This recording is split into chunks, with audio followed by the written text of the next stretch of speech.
Darwin didn't say that. The other thing is that don't put too much stock on Darwin now, because you got to look at his personal life. He was a bit confused himself. Now, I don't like to talk about the dead, but Darwin has some major problems in his personal life.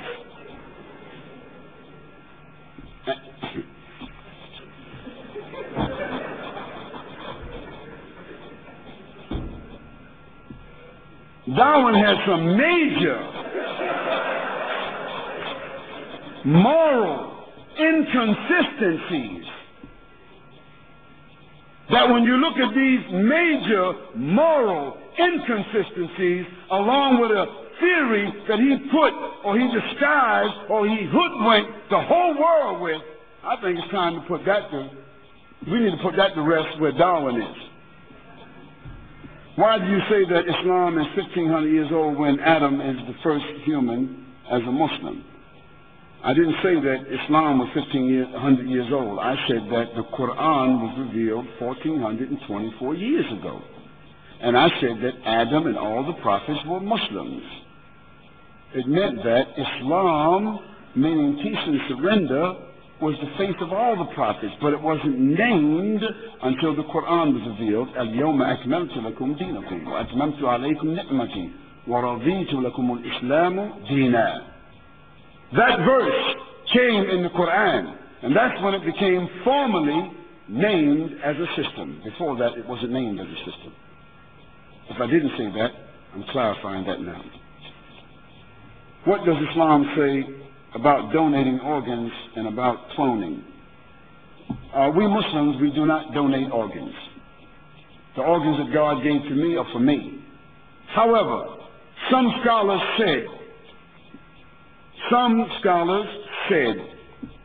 that if my son or my daughter was dying of some rare disease and I have 2 kidneys or I have 2 of this or whatever the case might be, and I wanted to donate that to them, like giving them blood, this will become permissible.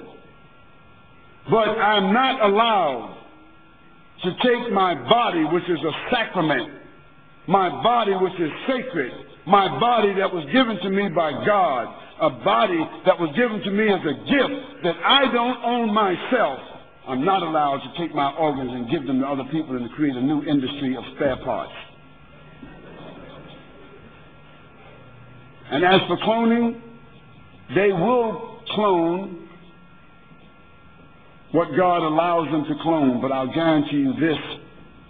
God says in the Quran, وَخَلَقْنَا الْإِنسَانَ فِي أَحْسَنِ تَقْوِيمٍ, that we created man from the best of molds. Nobody will create what God has created. I'll guarantee you, if they've got a nation of clones somewhere, you've got a nation of freaks. They're going to be deformed. They're going to be dysfunctional.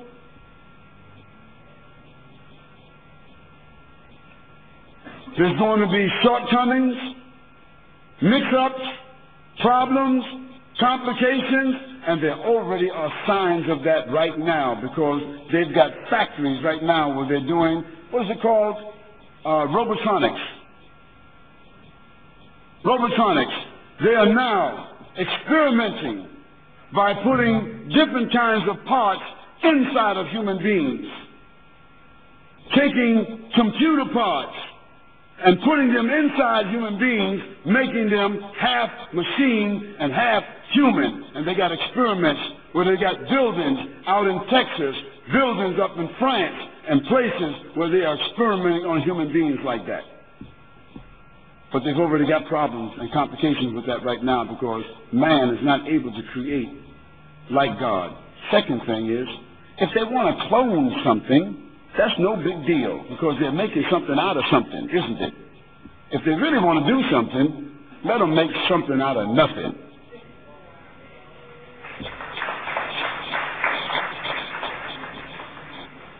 You say that Islam is a complete system, but we're in this world nowadays where Islam runs completely in its entirety.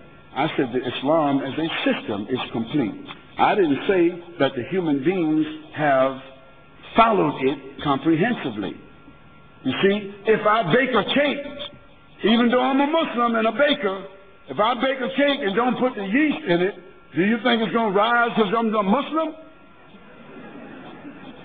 So if the Muslims right now are not applying Islam, then they ain't got no yeast. And it's not going to work for them either.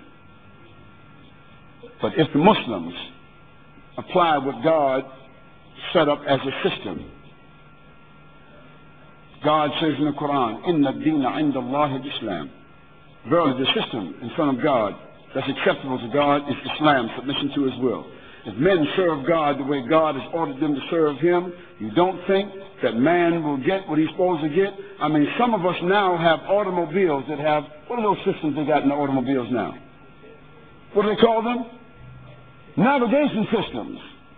A navigation system that you can interchange with different software that'll tell you from a satellite where you are, talk to you all the way into your driveway. A navigation system created by human beings. And you don't think that God who created the heavens and earth and created human beings is able to navigate them?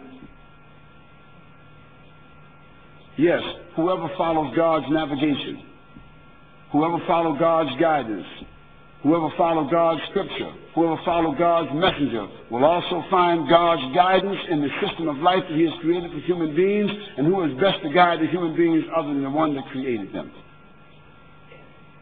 That's the last question. Those who would like to meet with me, the non-Muslims, I will meet in the designated room that the brothers who sponsored this have set aside. The last question, I'm sorry. Personal questions and answers for reverts after the lecture. Doors beside the canteen on the right-hand side. Okay, someone will direct you towards that. Thank you very much. May Allah bless you.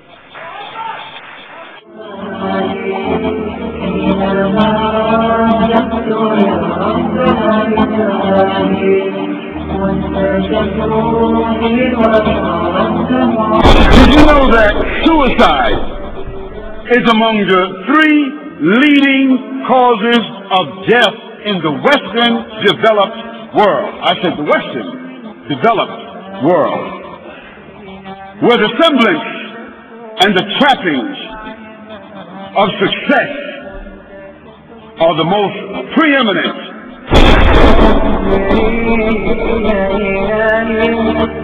It really means that after all this time, and the people walk away from that grave, it's over. What about that person in the grave? What's happening? Because you know and I know that death is almost like sleeping.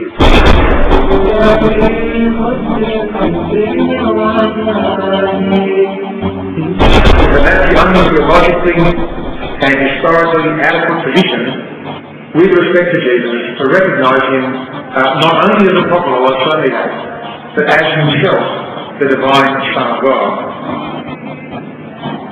And I'll argue that a failure within Islam to recognize Jesus as the divine Son of God has significant consequences for Muslim faith and practice.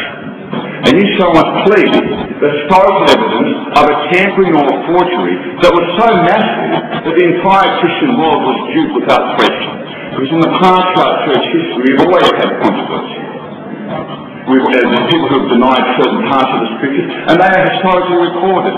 Marcion in the 2nd century denied the Old Testament as a Christian, and certain parts of the New Testament. There was a controversy, people opposed it, writings were written, argument, debate back and forth. Yet we find no such historical evidence or manuscript evidence of forgery. From the church fathers, from the councils that were held in Nicaea, whether in the 4th century or the 5th century, or is it taken from the mouth of Jesus Christ Himself? And this is what we want to discuss. We believe that Mary is the mother of Jesus Christ, an immaculate woman, a pure woman, but not a woman who herself was God, nor venerated to be worshipped, nor giving birth to a God-man, man-God, 3 gods, or someone to be worshipped. But that she gave birth as God ordered her to do so, and that Jesus' birth was like the birth of Adam, only it was less complicated. Adam had no father, no mother.